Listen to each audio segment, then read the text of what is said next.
It's another Wednesday night, and we're back to close the night down with you. I'm Justin LaBar. He's Alfred Konuwa. This is Wrestling Inc. All across the platforms, wherever you get your podcast, wherever you like to have your entertainment, we're right here with you. Alfred, how you feeling tonight? Feeling great. Fun night of wrestling, and we're back reunited on a Wednesday, so I'm feeling great. Yeah, it's a fun time. This is a go-home show of AEW Dynamite tonight as they're on their way Saturday to Full Gear in Minneapolis, Minnesota. So a lot to digest tonight as they get their final calls for stories in, final pitches for you to go ahead and spend the $50 on whatever it is, depending on which platform you want to watch it. So a lot to really go through tonight with AEW Dynamite. Of course, tonight's podcast presented, as they all are on Wednesdays for the remainder of 2021, by our wonderful friends at Manscaped. We'll talk about them in a little bit. New product alert. I got to let you know what's coming from Manscaped. Yes, that's a little something to tease to you.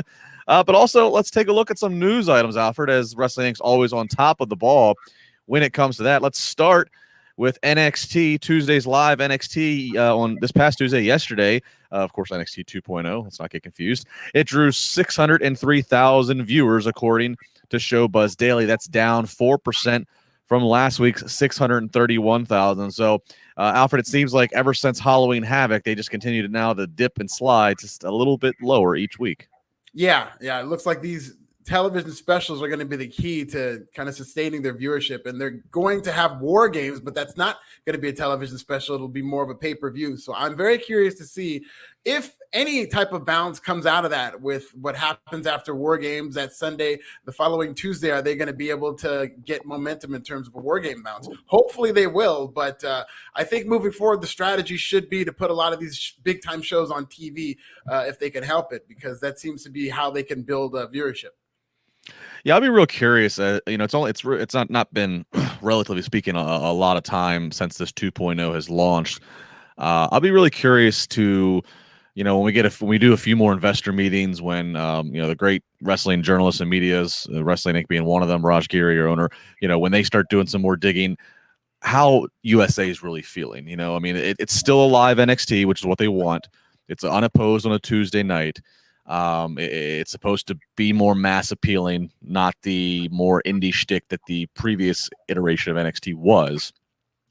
But these numbers kind of sliding, trying to load it up with TV specials, as you just mentioned. I'll be really curious. Once we get around like WrestleMania season, if there's not a significant boost, which why would there be? Because NXT is not technically really even part of WrestleMania. Like what USA is thinking and feeling about this new hash to try to save NXT, for lack of a better phrase. Yeah, it's like two completely different philosophies in that WWE is now creating a functional NXT product where the goal is to get these guys ready for the main roster. That's going to function well in terms of cohesiveness and who we see pushed from NXT to WWE. At the same time, USA's goal is looking at this product as you guys need to get us the viewership demos that we were promised, that we were used to and accustomed to during the previous era of NXT. And those two ideas do not mesh well in terms of WWE being in rebuilding mode and USA Network wanting ratings. Well, and also with that point of this NXT 2.0 being, getting guys and girls ready, main roster ready, so to speak. Again, from the point of launch, how long until we start to see the first wave of graduations, if you will, of call-ups? A lot of people, Braun Breaker's probably the guy that's top the list that we would assume, because he seems to be the guy that they're building. But it's like that's what's funny about this. They're building Breaker to be like the guy who you're just waiting to take the world title and have sooner or later. But then it's like, well, it's almost like, is being world champion of NXT 2.0 holding the strap that says world champion, or is being the champion of NXT 2.0 winning the strap and then the next day you get to show up on Raw and vacate it? Yeah. It's almost like, is holding the NXT title worth anything, or is it just you win the title, which means that opens the key to the gate that is Monday Night Raw or Friday Night SmackDown? Great point, a great question. We'll see, because it seems like he's being fast-tracked. The fact that he's already on the road getting that type of experience, which I think is a very good idea, to take some of these NXT guys and put them on the actual tours. But I do think he's being fast-tracked, and we might see him sooner rather than later. Yeah, Tommaso Ciampa walking around with NXT 2.0 world title, he's not a guy I feel like I'm ever going to see on Raw or SmackDown. He's in NXT until he doesn't have a contract anymore. So again, I just wonder what kind of prestige will there be holding this world title, or again, is it just a pass through? With Royal Rumble 2 months away now, that's prime real estate, right, for a Braun Breaker to make an appearance. Yeah. So, and we've seen NXT guys make appearances in the Rumble in the past, and still remain in NXT. So there is precedent for that. I guess there is precedent for this next story, with the theme being WWE keeps everything. The house always wins. Up, Down, Down, very popular YouTube channel that Xavier Woods is the godfather and creator of. I mean, so popular, it's got 2.27 million subscribers. That ain't nothing. Well, Alfred, get this. So content's really slowed down on that channel, and apparently Xavier Woods, according to Fightful Select, basically is kind of holding out on creating new content, as is the other people that would the other cast of wrestlers and such who would take part in it, until he can get a better deal, because basically he's not seeing any extra money. He's not seeing hardly anything by the way of compensation or residual, as WWE owns the channel. They always have, even though it's just been branded as like a Xavier Woods project. WWE has owned it, and he's just not seeing what you think you would see if you're producing a popular YouTube channel that has 2.27 million subscribers. What do you, I mean, this shouldn't be a surprise, right? Because we've heard the battles with Twitch and the monetization. Yeah, I mean, Adam Cole, that seemed to be a hill he was willing to die on, and apparently he does really great with his Twitch. Does this surprise you, or is this just more of the same? It should not surprise me, but I do think this is egregious in terms of Xavier Woods. And I remember specifically when that story was going on in terms of WWE halting the third-party deals. A lot of people were upset about that. And when the two sides were going back and forth, the only leg that people had to stand on in terms of defending WWE is they would say, well, look at Xavier Woods. Look at Up, Down, Down. Maybe they can work with WWE and they can create their own revenue streams like Xavier Woods has. And there was always this assumption that Xavier Woods is one of those guys who works with WWE on a deal and he gets his money. But this is even worse. The fact that not only does WWE not want these independent contractors to make money off of third-party deals, they're also, it looks like, keeping the bulk of what they make on these third deals when they're doing something like Xavier Woods did in terms of his own passion. So I really is kind of depressing to see a story like this, but it is encouraging that a lot of the creators are standing by him, and hopefully they're going to be able to make some noise here. Yeah, and the unfortunate thing is just the fact that WWE owns the channel. And like if WWE owns the channel, so you would think, okay, they own the channel, so keep the man happy. Keep him to where he stays with you, to where he doesn't end up wandering off to an AEW or anywhere else at any point in time. I don't know where he's at in his current contract, but like, throw the man something. Throw the man, 25% of it, 30, some percent, something significant that is a difference maker in his life, but you still own it. So like, if his contract did run out and he did not want to resign or whatever the case may be, okay, WWE, you own it. So, I mean, in theory, you could plug somebody else in. Whether or not that would work, whole different story. But it's like, I don't understand that. But we shouldn't be surprised. This goes back a decade. Think about one of the first real situations of this. Zack Ryder, who was not seen at all, but got over with his real Z True Long Island, and that was truly his. And then I think, if I remember correctly, WWE then kind of like bought it, or at least tried to move it into their territory, and it just watered it down and killed it with, a quick, a sharp, decisive death. Right. So this shouldn't be a surprise, but it's unfortunate. This really is unfortunate. It really is. This is wrong. It's in between this and the story we just heard about Keith Lee having to pay his own medical expenses. When you couple that with the overarching narrative of WWE making more money than it ever has, and it's not even close in terms of the revenue streams they have, really, at the very least, you would think something at these levels would be handled better. And this again feels like something. It's probably not going to change, and by the tightening of the ship that seems is happening, by the Nick Khans and such in the boardroom, that doesn't feel like they're going to release the stranglehold on anything like this. So unfortunate. Sucks, because again, very popular channel. I mean, there's been very few videos that have been uploaded in the last month, and now we're starting to get some more clarity of why. And can't say that I blame them. So. Oh boy. All right. Let's go ahead and jump into AEW Dynamite again. Going the go home of Dynamite as they are approaching Full Gear this Saturday, and we start out with a pretty big match, Alfred, when they frame it, and it's Rocky Romero going up against Bryan Danielson. They know both these guys started training in the dojo in New Japan in 2002, I believe, was the year they threw out there. So so they both got 2-decade long history with each other. They set Excalibur up here to give some backstory, because coming out with Rocky Romero is Orange Cassidy and the Best Friends, and he proceeds to explain how in New Japan they've been offered to join Chaos and the entire lineage and importance that is of that group. So that's the first thing that's going on before we even get into the actual match, and they do continue to touch on this for a while and kind of talk about this as the ultimate kind of forbidden door situation. Alfred, are you okay with this? I mean, they did give explanations, so it's not like Orange Cassidy just walked out with Rocky Romero and there was no explanation given, but it wasn't something that was, this happening wasn't something that was seen live on AEW television in terms of the invitation to come to Chaos. So, I mean, are you okay? Do you like the Forbidden Door stuff of, hey, the internet's fans are smart enough to piece this all together, or is this confusing if you're trying to bring in a casual fan who only watches every so many weeks? Yeah, I mean, I think it's a little bit of both in terms of, I do like the fact that there is a forbidden door. This is a very clever way to do it. You take a stable from another promotion and you have somebody enter it. But to your point as well, this only appeals to a small portion of fans. Something like this in terms of Chaos has invited the Best Friends to come and join. That should have been an angle, and that could have used like a maybe small video package talking up the history of Chaos, because this is one of the legendary New Japan stables in terms of a lot of its top stars today used to be part of Chaos, whether it's Will Ospreay, whether it's Jay White. They could tell a brief history of Chaos and then show what it means and then have them enter it. But I don't think they got a lot out of it just by saying it, although their audience is small. They really shouldn't settle for that standard. They really should be doing this product as if for the first time you're watching this, so that hopefully they can bring in some new viewers. Yeah, so we got so both here, we got babyface versus babyface, both fan favorites, shaking of the hand, showing a little bit of the honor and respect at the start here. This is a fun match, a lot of submissions, a lot of counters, as you'd expect from these two guys, based on their history, based on how well they know each other. Ultimately, Bryan Danielson's going to get the win.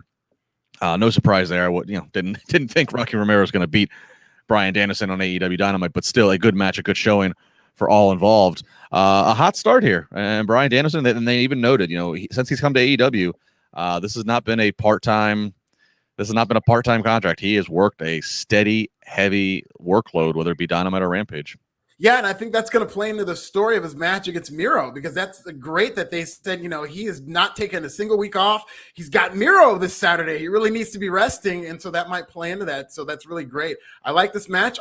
This is another match, another different finish that Bryan Danielson won with, the Tequila Sunrise. But I was actually, my one nitpick, and they didn't have to necessarily do this, I was thinking that because he uses all these different finishes, that maybe he'd have a DDT-oriented finish or something that affects the neck to kind of show that, hey, listen, this is Miro's weakness, because that was brought up later on in the show. This is his weakness, is his neck, and Bryan Danielson can beat him with this move. Well, let's go ahead and just jump ahead. Let's just kind of stick with the match and storyline. So, yeah, later in the night, in the back half of the second hour, they go to a wonderful video package. WWE's we've long since said we can nitpick a lot with WWE's booking and all the things. One thing WWE's always been consistent is in the editing room. They've always had top-notch production and editing, and can really make these stories sizzle in 60 or 90 seconds. Dynamite, AEW really has had some good ones too, and it falls upon sound bites. WWE tends to rehash and just take the best sound bites from the promos that are done in the ring. AEW goes more of the angle of having guys cut promos to the camera specifically for a little more UFC fight style, and I like it. I prefer this.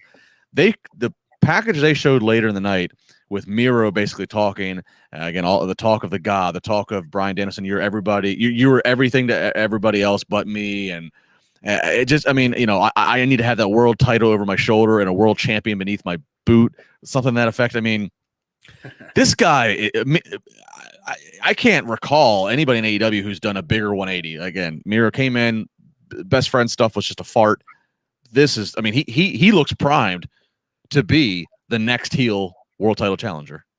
He does. He looks amazing, and he's presented as something different from everything else in the show, despite the fact that he doesn't necessarily have to be in person. It's like they've got that special lighting for him where it's almost like he's doing a confessional, which, the subtlety in there is great because he's cutting all these promos on God. So I just love everything. People don't take wrestling as seriously in terms of winning awards and Emmys and stuff like that, but this is a type of thing, if people did, which they should, that would win, I think, like an Emmy Award type, for digital creation or something like this, because I really think that the content of what he's saying combined with how it looks has been amazing for AEW.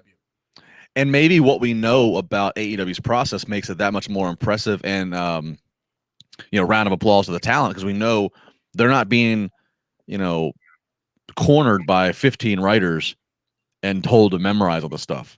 We're under the impression that these are all sound bites that these guys are basically coming. Maybe they're getting, maybe somebody's throwing an idea, but the bulk of it is their own stuff, which I think it just goes, it makes you go, well, damn, why couldn't Rusev talk like this? Why did his wife have to have a fake Russian accent to talk for him? No, I felt like I was getting a Miro promo. Like, this is the guy behind whatever character this is, but he's using it in a creative way that makes me interested. And I love that line about the wives, that you're going to have to say goodbye to your wife so I can say hello to mine.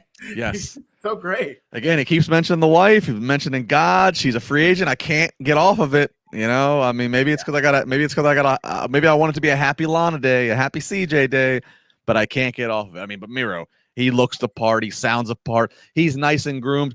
Alfred, do you think Miro manscapes himself for Lana? He has to. You can't get a woman like Lana if you don't manscape yourself. You kidding? Damn right. This holiday season, it's the month of November. One of my favorite holidays is Thanksgiving. I know Miro, he's got to be thankful. That's right. He's thankful. And we all give thanks for our friends at Manscaped. Performance 4.0 package, global leaders in below-the-waist grooming. Not to mention it includes their Lawnmower 4.0 trimmer to tame whatever you need to tame. Score some brownie points there. Get yourself Manscaped. And this is it. 4 million men. Joined 4 million men worldwide who have trusted Manscaped. You're looking at two of them right here. They've been a great supporter of the podcast, both monetarily and letting us try out all these products. And it goes from trying out the products to then we're calling them back saying, all right, send us a full shipment. That's how it's been. You can see what we're talking about by using the code WINC20. That's right. Use the code WINC20 and you'll save 20%. Plus you get free shipping at manscaped.com. You think your holiday spread is good? It's time to give thanks to Manscaped Performance Package 4.0, or as I like to call it, the perfect package for your package.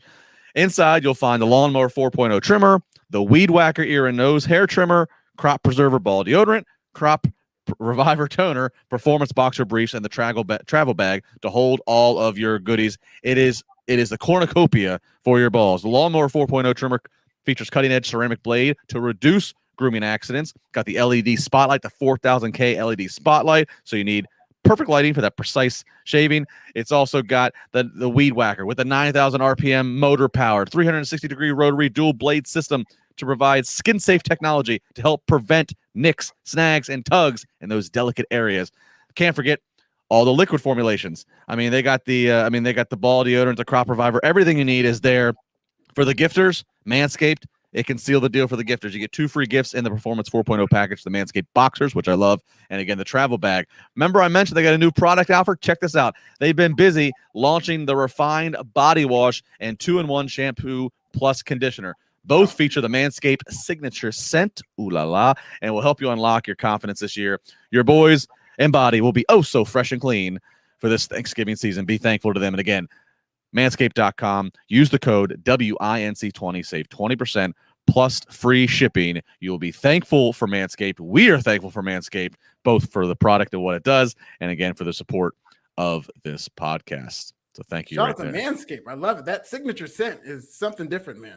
I have this cologne right here with me, so that's what my office smells like, and never felt more manly. So shout out to Manscaped. It's awesome. No, they're great sponsor. Again, I can't say enough. And again, from the trimming and the tools, again to the things like the accessories, the shaving kit. It's a durable like leather shaving kit, great to travel with. The boxers, comfortable as all hell. The shirts, even comfortable. I love it all. So manscaped.com, great supporters. Do it. Save some money thanks to the code WINC20. All right, up next, we think we're going to get the Inner Circle. I think we're going to get them in a promo in the ring with Tony Schiavone, but they're jumped by American Top Team at the ramp, just beating them down. Dan Lambert, of course, get into it. Great heat here. The people just all over Dan Lambert and company. Dan Lambert gets up on the ropes and kind of, a la the Bubba Ray Dudley style, try with some help, of course, from his Top Team.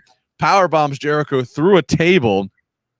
Then they hop on the mic and they say, look, this Saturday, not only is American Top Team going to beat the Inner Circle, but Dan Lambert's going to get the pin on Chris Jericho. And then Dan Lambert proceeds to put the walls of Jericho on Jericho while noting on a mic, this is actually a Boston Crab. And he starts giving a history lesson of Florida Championship Wrestling.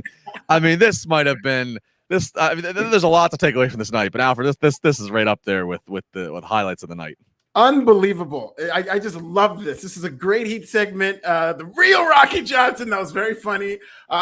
You're absolutely right in terms of them getting a lot of heat. What I loved about this is we can sit here, when we're taking apart and marvel at Dan Lambert and how great he was, but this was not a cool heel segment.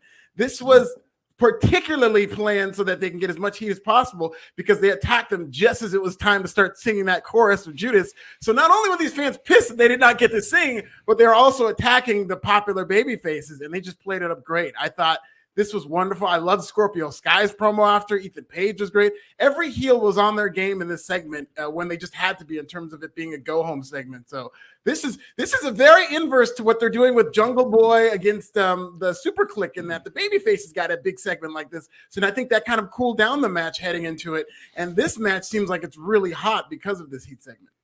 I didn't even catch the timing of attacking them just before the crowd could get into the sing-along. So Dynamite drop in by you. Those broadcast classes are really taking off for you. So thank you. That's a great point. I mean, I can't wait to. I think out of all that's going into Full Gear here, probably maybe one of the top things is tuning. And this is as old school as it gets, which is ironic. This is as old school Cornette as it gets, which is ironic considering the identity that AEW has.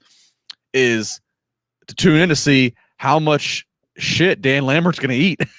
Yeah, I mean, that's a great. I mean, we haven't got that in a long time. I mean, long of the days of Cornette being active. Heyman every now and again might have that in the case in the last 10-15 years with Punk or with Brock. Obviously Bobby Heenan, rest in peace. A lot of guys they just don't do the old school heel manager thing anymore. WWE doesn't, and then obviously now AEW being on the scene now for the last couple of years, and it's not even a guy who's really an internal manager at AEW. He's an outsider. So this is tremendous stuff. Really is tremendous stuff. Looking forward to seeing again how much crap Dan Lambert's going to eat and take. And him being the super fan that he is, you got to think that he's gung ho. He's ready to play ball and take some bumps and probably even bleed. Oh, for sure, man. I think he's going to go all out, and it's perfect. That's exactly what you're going for as a heel wrestling manager. Kind of the Carney mentality of if it's a circus, it's like the dunk tank. It's like how many people are going to be willing to pay to throw the ball at the tank, and hopefully you get to fall. And so Dan Lambert has captured that perfectly with this audience. Absolutely.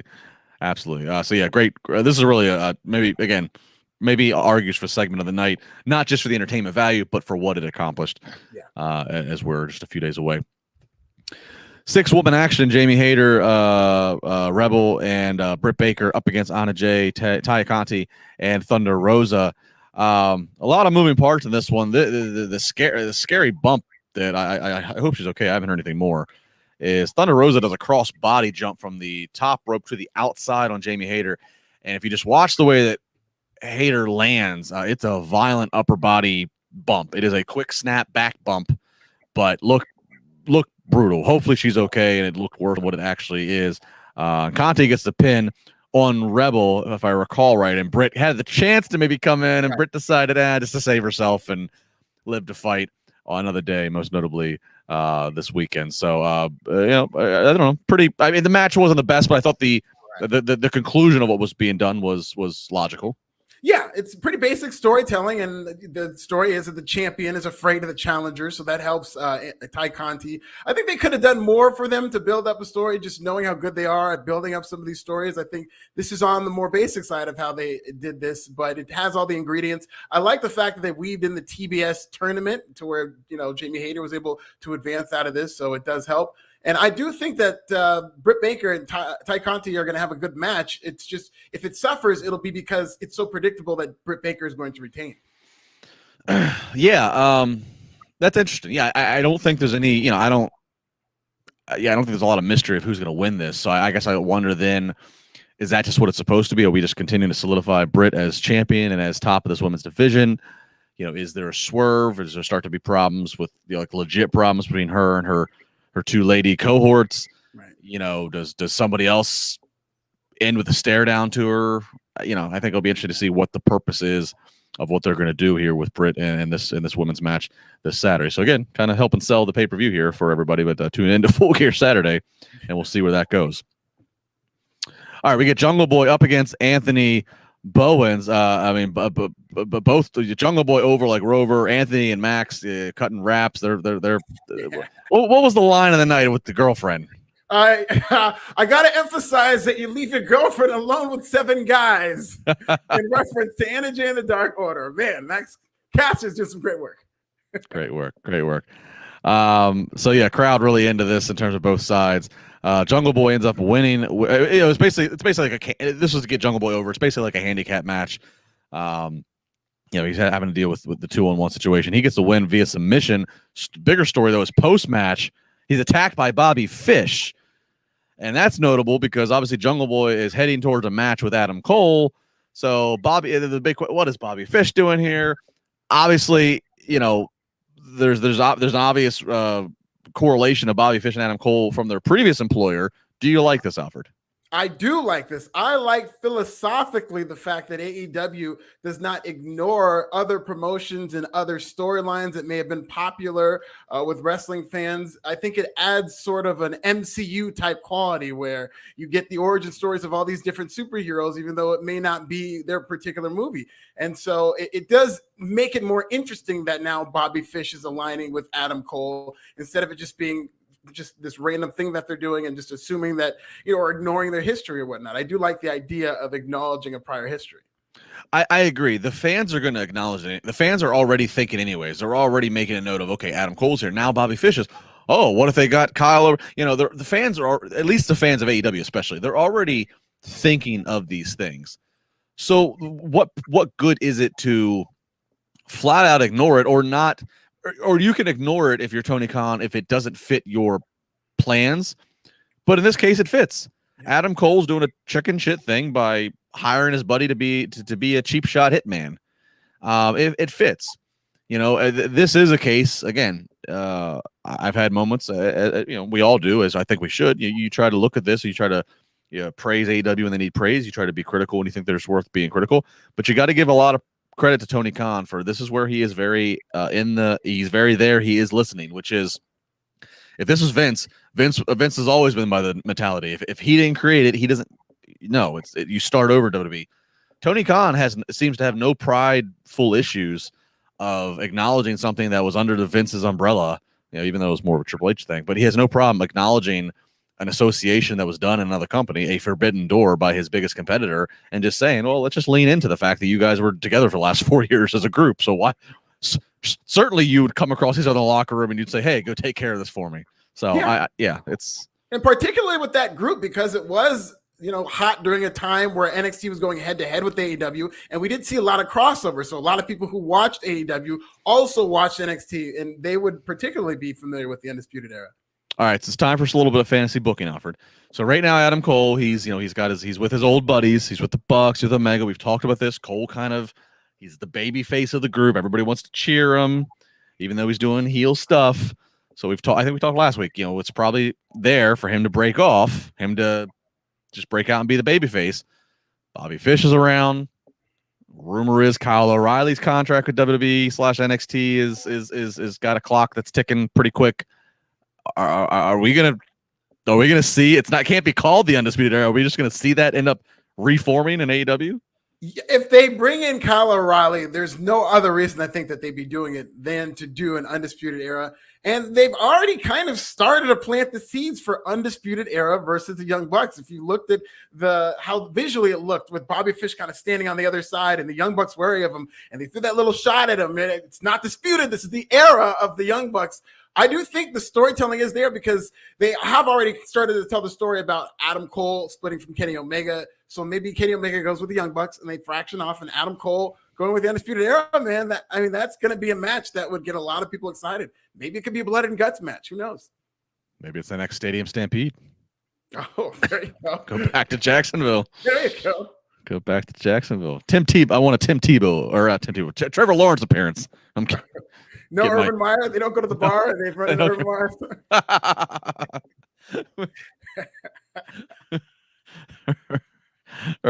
Urban Meyer standing at the bar while If he's a good sport, he'll do something like that. Come on, Urban. Rebel comes in and tries to like dance near him or something. I don't know. I don't know if we're gonna touch that one. I don't know.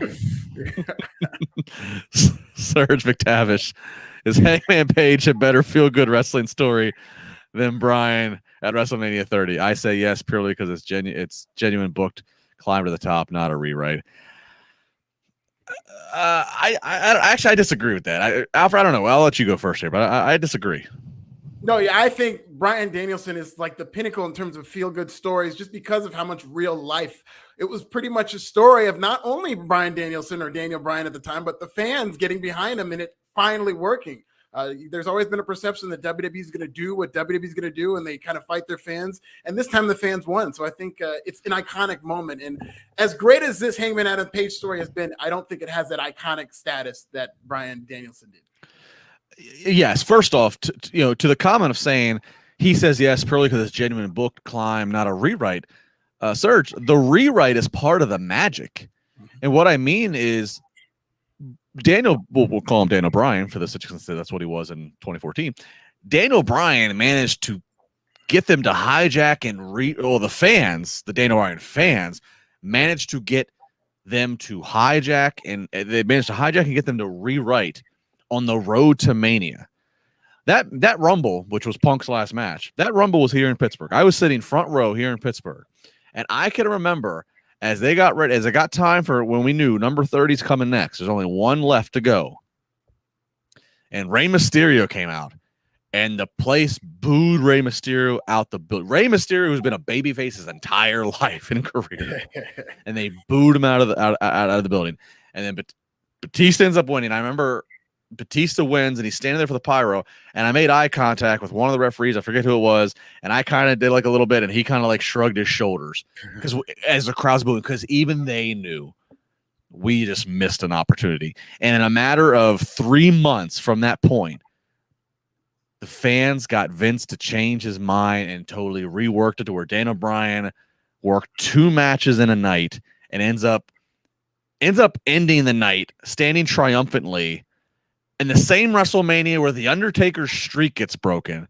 He's the rewrite is part of the magic because there hasn't been anything since, and there might not ever be anything else again, at least as long as Vince is alive and controlling the company.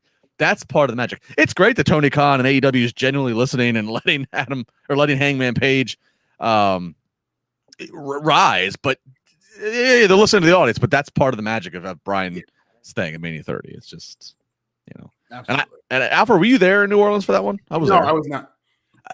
I would say that's probably if I had to pick, it's right there. It's that or WrestleMania 17. I was at both of them. It's there because of all the things I just said. So that is a WrestleMania that if I can go back in time and attend, I would love to, not only for that great moment, but just to feel when the Undertaker lost, to be in that building must have been one of the more chilling. I mean, how did that feel when the 3 went down and you saw the Undertaker lose live? You thought it was a botch. Yeah. There was I wish I could go. I wish I had a way to prove, but I don't think I have any video that I recorded. You thought it was a botch, and then like 20 or 30 seconds after the match was over, maybe even longer, all of a sudden on one of the LED screens that WWE controlled, the record, the 21-1, I think it became, popped up. And when that popped up, there was this gasp of, this isn't fake. They just put the graphic up. So that, it was stunning, and then I'm the guy that had the crazy eyes. I had him on a show a few weeks later, and that was fascinating to talk to him and pick his brain. And that Mania, and then if I remember right, that's the same one that the next night we see Warrior. Was it that one or no? Yes. Was it? WrestleMania 30 weekend. Yeah. Warriors out the next night, and then the day after that, we're all eating breakfast, getting ready to go board our planes home, and we look at our phones, and he's about. Yeah, it was just very sad. Very, very crazy week. Back to the program here. Sam Austin, AEW, the most faction-heavy promotion of all time. Probably yes. Actually, if you go by the numbers, everybody is almost associated with the faction. They take the real life locker room mentality of most people in locker rooms have alliances. I don't have a problem with it at all because they make so much mention of it. So then we get trios matches, which is a new kind of type of wrestling that I hope they continue to invest in. And it's also a very easy way to kind of get people over, like what they're doing with Wheeler Yuta, where he's kind of getting that rub from best friends. I've grown to it. I was very critical of it for a long time. I always used the example of this is Anchorman news team backlot brawling. Everybody's just having this ridiculous group fighting. I bought into it more for those reasons, but I will say, and you're trying to grow audience and you're trying to grow new audience, having faction heavy is tough because you do literally almost need a scorecard to keep track of who is with who. So that's my biggest knock is like I feel like faction heavy is a hard thing to appeal to new audiences at times. Maybe I'll be proven wrong over the long term, but I've gained on it, you know, and it's made people like CM Punk, who's not associated with anybody, stand out at least. You know, Punk's out there on his own. We got a promo, really good package here. This is the two things we got of Eddie Kingston is going to go up against CM Punk at Full Gear. We got this great package and promo. And then later in the night, we see them having to be separated, brawling out in the parking garage area. Alfred, what do you make of this? Because Eddie Kingston, he's positioned kind of as the heel here. Punk's the babyface on his comeback tour. But then it's also a little bit of like Kingston just wants respect. He had to work, you know, Punk, who had to work hard to get accepted on the mainstream. Kingston's basically like, screw that. I had to work 3 times harder. You know, go take another 7 years off, you spoiled little punk. Yeah. This is a tough week for Eddie Kingston to be framed as a heel in any regard, because he had a very in-depth piece that he penned in the Players Tribune about his life and career, and was completely honest about all the hardships he's dealt with. So what do you make of Eddie Kingston right now? How do you look at him as a fan and as a wrestling pundit? I mean, I think he's doing great work, some of the most phenomenal work of his career, clearly. And just it's only a matter of the fact that he's now getting that spotlight to do these great things that he's been doing for years now. And yes, you're right about him being framed as the babyface, but that's not going to work with all these fans. I expect at least 50% support for Eddie Kingston, not only because there's just only so many people who are willing to boo this man because he's just kind of the spiritual leader of AEW, but also because of this storyline kind of does frame CM Punk like the heel. We were talking about this last week in terms of CM Punk, a man wanting an apology, like you need to apologize to me, is one of the biggest heel tropes in terms of somebody having such a big ego. A babyface would probably be vouching for somebody else, like you did this person wrong who couldn't defend themselves, apologize to them. That's more of a babyface thing than you apologize to me for interrupting my interview time. And then if you just saw Eddie Kingston, it was just that segment was so raw and so real. And I do think Eddie Kingston did a great job turning people to his side in terms of where he's coming from and being condescended to. And so I think this is fascinating storytelling. I'm very interested to see how the reaction will be at Full Gear. I am too. It was another good, well-edited piece that they put together, kind of showing the highlights of the promo. Yeah, this is, you know, if you have not read the Players Tribune, you just go on Google Eddie Kingston Players Tribune. You know, he writes this pretty in-depth piece about his life, his career. And I know that might sound kind of generic, like, well, so what? But it is absolutely worth reading. He's so honest about mistakes and shortcomings and what have you that it is just such a babyface story. If he wasn't honest, then it's just kind of like a diary. But he's so honest that you're kind of like, well, okay, yeah, the guy made some mistakes here or this decision there, whatever. But he's so honest about it. You're kind of like, how do you not want to root for the guy? And I don't know about you, Alfred. You know, please let me know from your perspective. I knew Eddie Kingston's name. I'd heard his name, and I probably could pick him out the lineup if you said which headshot is Eddie Kingston. But I don't think I saw 3 full matches. I think maybe the most I'd seen of Eddie Kingston was maybe just clips of something of you know, until he showed up to AEW, and then obviously I've seen quite a bit of him since he's been there. I didn't really know what the big deal about the guy was. I didn't, you know, those who were fans of his, I didn't know the story, even to the point, and I'll admit this right now, you know, he looked apart. He looked the New York tough guy when he's cutting the promos.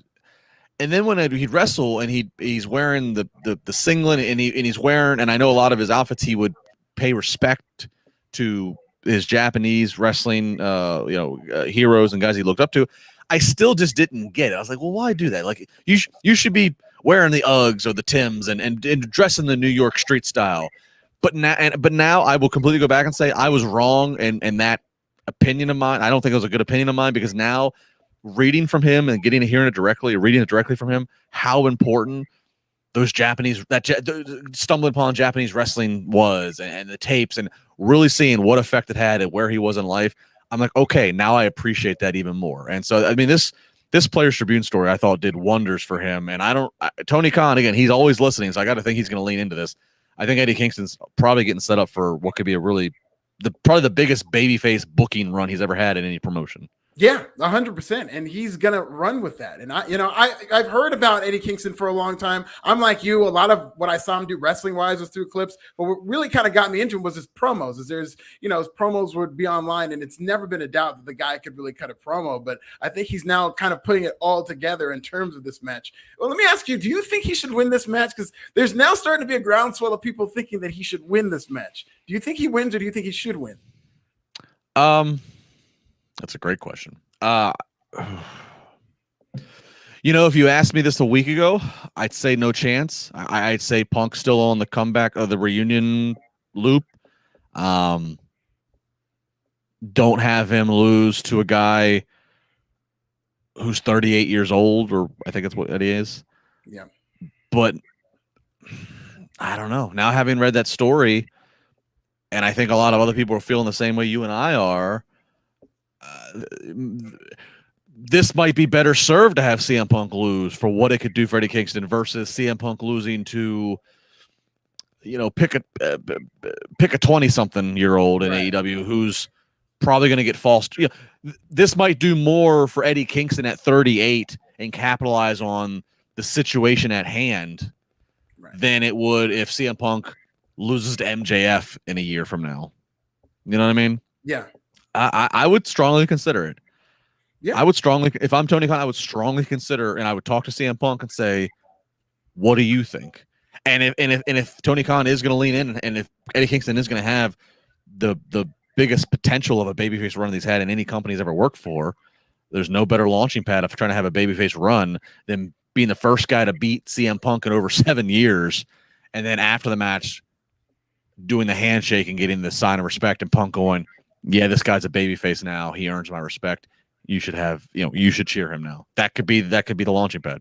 That would be huge for Eddie Kingston. I do think it's still a bit too early to beat CM Punk, but if they made the decision, I would understand it just based on how hot this particular storyline has gotten. But I do know that Eddie Kingston has said, I guess he came out as part of this storyline and said, it's not about winning for me. So this might be one of the rare disqualification finishes if they're really trying to get Eddie Kingston over as a heel, which is something they just do not do in AEW. I think they've had 1 or 2 DQ finishes, but if they really lean into Eddie Kingston potentially being a heel with a DQ type of finish so that they could set up for another match, I mean, that would be very interesting. I didn't even think about the DQ. You're right. That's one thing that they have that to capitalize on it if and when they want to. I mean, I guess this would be an interesting situation to utilize it in a time where if you don't want Punk to lose, but you want to still protect Eddie. Right. Interesting. Hey, chat room. I see you guys have been lighting up as we've been talking about this. Something about Elias. I'm guessing something on Twitter is brewing. Did something happen with Elias? We're live. We're live, pal. What's happening? Is Elias still with the company? I guess oh boy. Be the question. Oh boy. I hope he is. I mean, they did those vignettes with him. They're not going to pay those off. So they stopped doing those vignettes. Yeah, they did them, and then all of a sudden. All right. Almost good enough. He was at a graveyard, so I don't think that was too good of a sign. Yeah. Right. Yeah. Right. All right. Well. We'll table the Elias talk. But yeah, Eddie Kingston versus Punk. That's a great question. I really hadn't even thought about that. But this might be the time to. It might just do more for Eddie Kingston than anything else would. So yeah, I'll wait and see. All right, up next, talk about a guy that can do something. Oh, hang on. People are chatting saying Elias got released. Oh, Elias. Yeah, I'm starting to see that on Twitter. Well. He's another Pittsburgh great. He was Heavy Metal Jesus, Logan Shulo. He can go back to being Heavy Metal Jesus. Oh, there you go. He can be all elite heavy metal Jesus. Yeah. There we go. All right. Another Pittsburgh IWC guy, Wardlow, up against Wheeler Yuta. Now, on paper, this is meant to be big man squash match. But there was a little bit more meat on the bone, Alfred, I think, than just big man squash match. So Wardlow, Wheeler Yuta gets a little shine to start. He's hopping and jumping. He's eluding the big man for a minute until eventually, as it always does, power overtakes the elusiveness. And then Wardlow proceeds, I think, 4 power bombs on Wheeler Yuta. The crowd is popping. The crowd wants one more. They're kind of just giving applause to Wardlow's just brutality. And then he ends up ending it with that rising knee strike. I like to always note when Jim Ross has a quote of the night. Here was the quote of the night as Wheeler Yuta's getting his ass kicked. Jim Ross goes, "Well, sometimes when you wrestle in tennis shoes, bad things happen." And he brought that up again during the Pac versus Dax Harwood match because poor Yuta slipped on the ropes. And from that point, Jim Ross, the old school, you got to wear wrestling boots, brother. He just eviscerated this man for wearing tennis shoes. If you're going to be a slobber knocker, wear some boots. And I love JR. JR, I would even call as a friend. I'm not making fun of JR. I'm just trying to do my best JR impression based off what he said. You definitely captured the energy of the moment. So Wardlow wins here. Certainly feels like Wardlow's been getting a lot of wins on Dark and Elevation. He's like 21-3 is like his record. And the losses he has are all high profile losses to Cody in a cage or whatever. Interesting. MJF isn't seen live. MJF's got a big match coming up Saturday with Darby. They've been back to teasing a little bit more, maybe of MJF, Wardlow, not on the same page, what have you. And Wardlow gets the big go-home showing. They notice he's won. It's his guy. Let's see if his guy can be as successful this Saturday. Alfred, this feels like we're finally moving into the direction of the Diesel-Shawn split here. If they are, they're doing a great start with Wardlow in terms of showcasing this guy as an absolute superstar on his own accord. You know, the fact that MJF wasn't there wasn't lost on the audience, I don't think. JR was sure to point it out, and you pointed out so astutely. And I do think that what they did with Wardlow tonight should be a week-to-week thing where if they're ready to split them up and heat Wardlow up, I mean, just by doing a few of these matches, people were going crazy for this. And it kind of speaks to the fact that there is a belief that, oh, they're hardcore wrestling fans. They're going to have a high bar for the type of technical wrestling that you have to do. This was like a 90s era superstar style. And Wardlow looked fantastic, doing power bombs, slams, getting this crowd. You mentioned the 4 power bombs. They probably scripted one. These people wanted 4 power bombs. So, and he kept doing it. I loved it. This is a variety show. So yes, you can have all your chain wrestling and the different type of lucha styles of wrestling they have, but these big man squashes get over too, especially you got a guy like Wardlow, who I think they should absolutely see something in terms of him being a pillar, like Jim Ross was saying, and snub the pillar at that one. Yeah, absolutely. Yeah, I think it was there. MJF and Shawn Spears weren't there. MJF is tweeting a lot more with Shawn Spears. It certainly seems like that's where we're heading towards, and I'm here. And I think you're exactly right. I think it was scripted for one, and he did 4 power bombs. And actually, if you want to get really into the behind the scenes of catching guys, not break character, but just having fun. So just before the next stuff happens, which we'll get to, after the match is over, Wardlow's won. He's going back up the ramp. They show Wheeler Yuta laying on the apron, kind of under the ropes, and Orange Cassidy and company are kind of checking on him. If you read lips, they're checking to make sure he's okay. Legit, making sure that he just took 4 brutal power bombs and then what's a brutal looking knee strike from Wardlow. And Orange Cassidy, I think if I read my lips correctly, asked Wheeler Yuta, "You okay? How many power bombs did he give you?" And Wheeler Yuta kind of laughs and goes, 4. Go back on your DVR. I just might have gave you a little nugget to find. It's a little if you like to, if you always wonder what a wrestler's saying to each other in this kind of situations where they need to be pantomiming. That's I believe what happened. That's happening, and then here comes Hardy Family Office. They come out and attack Best Friends, and then Matt Hardy hits the twist of fate on Orange Cassidy while he's got the chair wrapped around Cassidy's neck. So pretty violent little scene there. I love Matt Hardy, but I feel like Matt and Hardy family office really needs something, because I feel like they are a faction that is getting lost in the faction shuffle. Yeah, definitely. I mean, it feels like they're stalling to come up with something for them, because the story with Matt Hardy for so many weeks is just him showing up at Orange Cassidy's matches. And so now he's finally getting physical, and maybe they're going to head to a blow-off match. But whether or not they have it, there really isn't a purpose for the Hardy family office, as talented as those guys are. Yeah. Yeah, I mean, Matt, it disappoints me. Obviously Matt is one of those guys. He had so much, he had so much buzz, which then brought him back to WWE. And they did the Hardy Boys thing, and then they try to do, Woken Matt Hardy. He leaves WWE. He's able to capture the buzz again. AEW brings him in. He's broken Matt Hardy. Granted, it's during the empty arena time, so take that for what you will. But I just feel like I don't know. I just feel like it's too mediocre. I feel like I feel like it's too random. I feel like here's Matt Hardy, and then here's the Blade, but where's the Butcher and Bunny? And then here's what is it? Private Party? Private Party, yeah. I keep on. It was Isaiah Cassidy. Yeah, it feels like it's just too random of an assortment. I'm not buying into it. Yeah, I'm not buying into Matt. Like, Matt is rich. Matt's got millions. I know that. That's believable. This doesn't feel like the ensemble that Matt would. Yeah, and would there's employ. No storytelling. They started to tell us a story about Matt Hardy being this carny promoter, which was great. Matt Hardy, you give him space to create, he'll be great every time. And so he's doing this kind of carny gimmick where he's taking some from their contract, and you're thinking it'll lead to a split or something. But then they just stopped explaining why they're still together, and they just moved on like, oh, you get it. And we don't. We haven't gotten any type of payoff to that.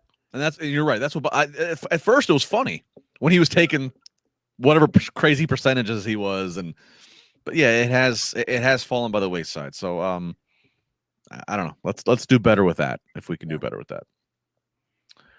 All right, up next might be the match of the night, and this was kind of positioned in the card as, I don't want to say throwaway, but it was just kind of positioned and sandwiched in.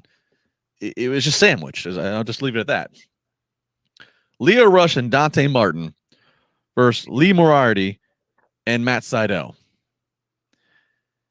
Alfred, this effing rocked. Yes. All right, so this is awesome chance. AEW organic chance coming from people just of admiration of what they were watching. A lot of stories are at play here. This is Lio Rush's Dynamite debut.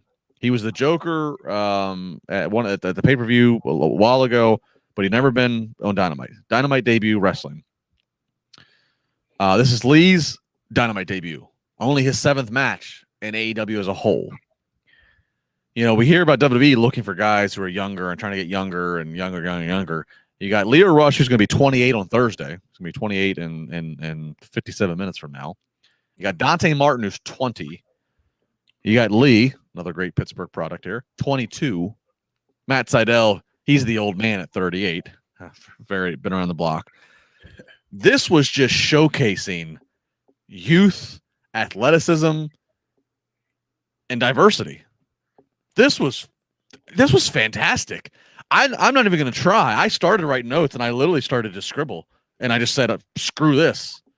I tried to write a play-by-play of the fantastic things I was seeing, and I couldn't. It was impossible to do. The commentators could barely speak the play-by-play and even said, oh, my God, how fast is this? Alfred, match of the night? Yes, 100% match of the night. And I think the fact that the commentators were kind of struggling to keep up added something to it watching from TV, especially Tony Schiavone was just great. Instead of just calling the action, at one point he just goes, oh my God. And like that pretty much captured what you're watching. You're right. Go back and watch this match because words cannot describe how great it was. Lio Rush's comeback was phenomenal. As great as this match was, and Dante Martin was great. Matt Sydal doing a great job as a ring general. Lee Moriarty was hugely over with this crowd where they're chanting Lee Moriarty, kind of singing for him, which is great to see. And just seeing these guys run wild was so fantastic. But Lio Rush had this comeback that it was kind of like his showcase, like Remember Me, and it was unbelievable, like a video game style comeback where it's pretty much like you're playing joystick and like you fake the sweep and then you backflip and you hit the kick. So it was just unbelievable, this match. This whole match really just tore this house down. And it's great to see. You mentioned the diversity. It's great to see a lot of these black talent that they've signed. And, Dante Martin is somebody who I feel like they're investing in recent weeks. And all you got to do is give them a little TV time to showcase what they do and then build on that. And you can create a star overnight. Yeah, Leo Rush definitely hit L3 several times here. Let's talk about Leo Rush real quick because, put it in perspective, obviously Leo Rush had a lot of fanfare on the independent scene, I think PWG and a lot of places before he ended up in WWE. He gets to WWE and he's a great talker. And so it wasn't the worst idea to make him a mouthpiece, and he was there with Bobby Lashley. That wasn't the worst thing, but it was kind of like, well, fine, utilize a mouthpiece, but let this guy wrestle too. He ends up kind of getting 205 Live pigeonholed and demoted, which is that's his own thing. There was rumors and a lot of things that there was just he was going through things, whatever happened. But the point is, he's not there anymore. So it's like on national television in America, Leo Rush really hasn't ever been given like this is probably the most honest run he's going to be given. Of go out and be Leo Rush. Go out and talk like Leo Rush, be the man of the hour, but also do what Leo Rush can do, which not a lot of other people can do. And you're right. This was hey, remember me. If you don't already know, here's a statement I'm about to make. This was match of the night. Yeah.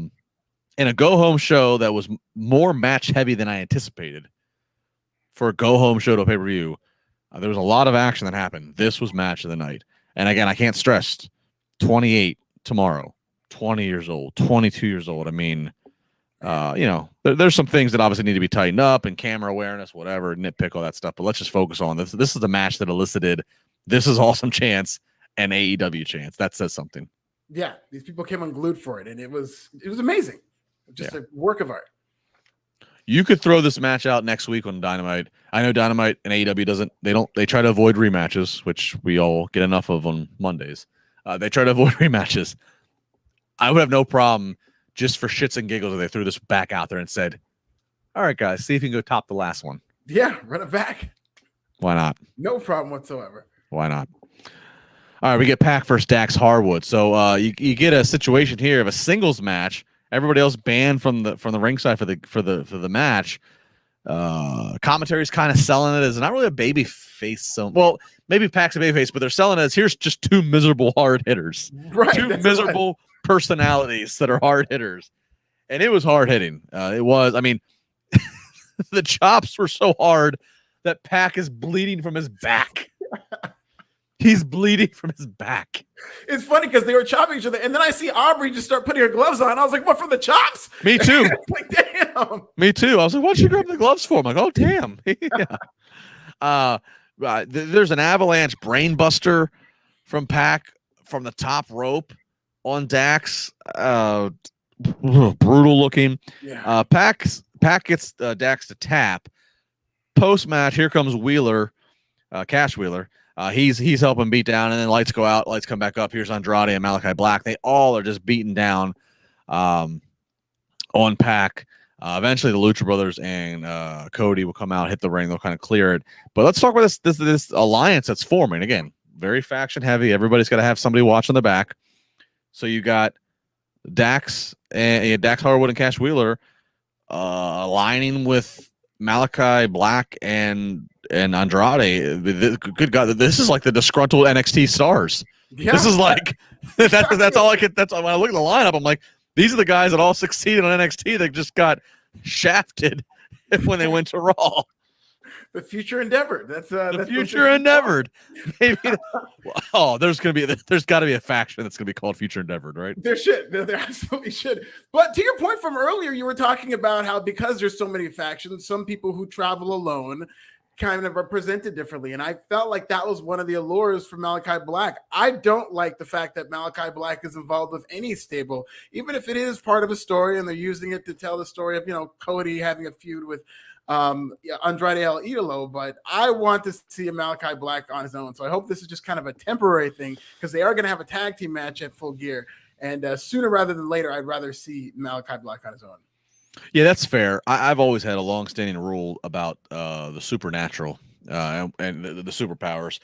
you know, the Undertakers, the Bray Wyatts, those who don't get to operate on the same reality as everybody else, those who you accept that they can make the lights go out and they can appear and the lights come back on. Those you accept, you know, that's the supernatural. And I agree. Malachi Black, he doesn't dress in a locker room next to Andrade.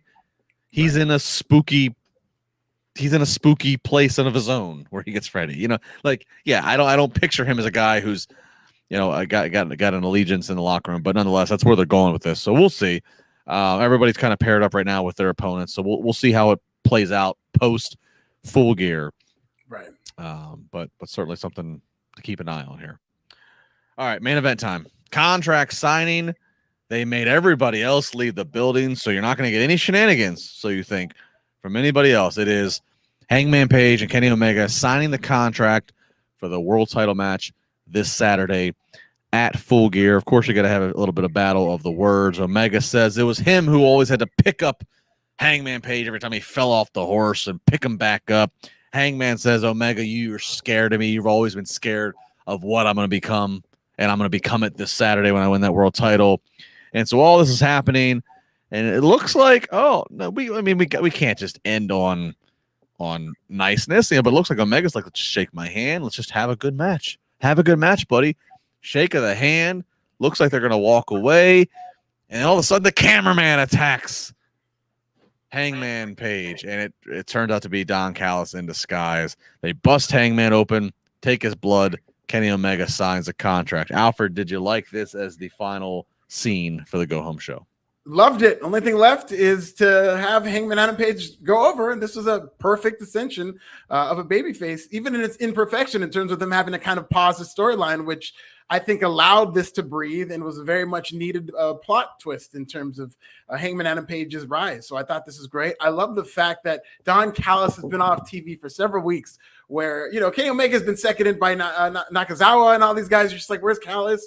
And he's out of sight, out of mind, essentially, to where now when you see this big twist, it comes as even more of a surprise because nobody's even thinking about Don Callis due to him being gone. So I really like this being done. You know, people complain about like WWE doing contract signings all the time and using it as a crutch. It's not the contract signing segment I have a problem with. They can do as many as they want. But as long as you make it interesting, you add these kind of unique twists, you have great promos that kind of summarize the storyline. Contract signings could be very creatively fulfilling if you're able to do different things with them. Sure. And it's a great point about Callis being off, because you're right. It helps the logic of like, well, Callis has been out of the picture. He hasn't been at the arenas the last few weeks. So if Tony Khan's telling everybody else to leave, Tony Khan's under the assumption that Don Callis isn't there. Don Callis snuck in as a cameraman. So that does work really well. It was a great swerve. It really was. Yeah, this was strong. I thought it was a good finish. I agree. This kind of is as Raj would say with the equation. The babyface is left bloodied. This kind of sets up that the babyface is walking out the world title, which I don't have a problem with. Yeah, I mean, I don't know. I thought this was a really good, and it's so funny. They got me too, because I'm watching, and now I'm looking back and like, oh my god, this was so well planned by them. There were several times I noticed they're on the hard cam, which the hard cam is positioned in the hard camera is physically set up in the crowd, and it shoots the ring. And then I see the camera person. I see a camera guy getting in the ring, and that this does happen. You transition from hard camera to then, if it's a promo, oftentimes you will have a roaming cameraman in the ring to get closer shots. And I kept noticing that the damn cameraman was like getting in the shot, you know, and I was like, somebody in the production truck, tell that cameraman to move to your left. And now I look back and rightly, wrongly, maybe some of it was accident, but it made this cameraman seem obnoxious, but it seemed like it was just a technical error live. And then when you get the aha, it's not a cameraman, it's a guy there to attack. It really played out well. So I mean, I really got to give a kudos to how they executed this. Again, I don't know if it was all, you know, as scripted as that, but it looked really, really good. This was a great swerve. And that's realistic. It's very realistic in that it plays into the fact that this is not a real cameraman. I mean, not to keep bringing up Squid Game as I want to do on this podcast, but there was a guy, no spoilers, but somebody infiltrated it, and the way they were acting was very suspicious. And some of the guys who'd been there for years were like looking at him like, "What? This is not how it works here." But that's exactly what it was like. So you're on I haven't started it, but everybody's on the Squid Game. You've got to, man. Yeah. I was late too. Listen, I think as of 2 weeks ago, I finished it. But as soon as I started it, I had to finish it. It's worth the hype. I think the last thing I was late but jumped on the train to for Netflix was Tiger King. Oh, really? Oh, that was a lot. I wasn't late to Ozark. I was kind of with Ozark as it came out. I still haven't seen Ozark, but I have heard good things, and I'm sure I'd like it. Yeah, do Billions. Yeah, both. Yeah, definitely do Ozark. New season coming. All right, Alfred. People have been blowing up too in the chat, so I gotta call it out. Give some love to your shirt because they've been all trying to see the shirt. I think they all know what your shirt is. Give some love to the album cover. This is the album cover. Iconic. Let's get to the mic. Iconic album cover of Old Dirty Bastard, 36 Chambers. He's a legendary member of the Wu-Tang Clan. My favorite member of the Wu-Tang Clan was ODB. Kind of the Brock Lesnar of Wu-Tang Clan, and that's the most talented guy, but you can't always tell him what to do and where to go. So, but he's great. And so this is a teddy bear version, which I thought was very cool in terms of ODB. And this is just one of the iconic album covers in that it's basically his welfare card, his food stamp on the cover, which is just art in terms of hip hop history. So I love this sweater, and that's exactly what it is. 36 Chambers, ladies and gentlemen. Give it a listen. It's a great album. Yeah, so people caught wind of that, so I wanted to give it a shout out. That's great. Love those. I thought you have ODB. I'm rocking AC/DC. Let's just give the total ends of the spectrum here. Let's just coming together. Never gonna see a super group there, but yeah. They won't be playing a festival together anytime soon. I guess that's what it's all about. Bringing everybody together. We're all here for wrestling talk. It doesn't matter whether you're ODB or AC/DC. You're here for wrestling. It's all love it. Yeah, look at the spectrum that it brings in. I love it. Alfred, give some plugs. What's going on in Forbes? Follow me on Forbes. I'm going to have an interview with Buddy Matthews, formerly known as Buddy Murphy. It's going to be up tomorrow, and then we're going to hopefully talk about some more of this Xavier Woods story as it comes due, because that's a lot of business behind that, and it's very fascinating story, and we kind of noted on it how sad it kind of is. So a lot of stuff there, and then of course Full Gear. I'll have wall-to-wall coverage this weekend, this Saturday, and I'll be back here talking about Full Gear Saturday night.